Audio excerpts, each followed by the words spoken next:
Good morning mga kaibigan. Ngayon po ay Linggo, Sunday, sa oras po na alas 7 ng umaga.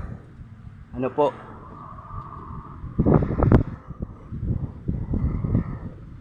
Sa ulat ng Pag-asa ay ganap na po na naging super typhoon ang tropical storm Bagyong Goring.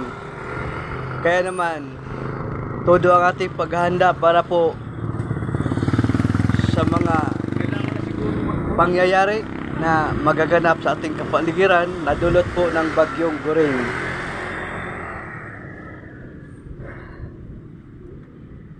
Binabantayan po natin ngayon ang mga nasa mababang lugar na pwedeng bahain upang ito ay mailikas sa evacuation center kung sakasakali pong magpatuloy ang super typhoon. Ayan po ang ating update sa weather update sa umagang ito. Magandang umaga po sa inyong lahat. Shout out po sa mga taga PTC at sa lahat po na mga taga PTC at sa security guard po ng PTC South na palagi nagsubaybay sa ating channel na ito. Salamat din po sa lahat ng mga nag-subscribe, sa walang sawang nag-subscribe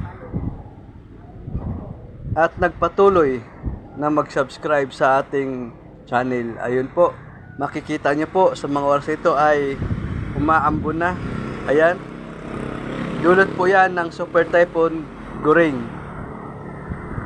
Nagparamdam na po ang super typhoon Goring sa mga oras na ito, kaya mag-ingat po tayong lahat. Magdala po ng kapote dahil hindi na po kakayanin ang payong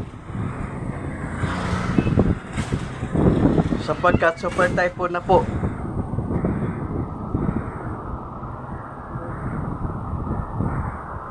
Hindi na po kakayanin ang payong dahil lili pa rin po ng hangin. Kaya po kapote na po ang dadalhin at buta.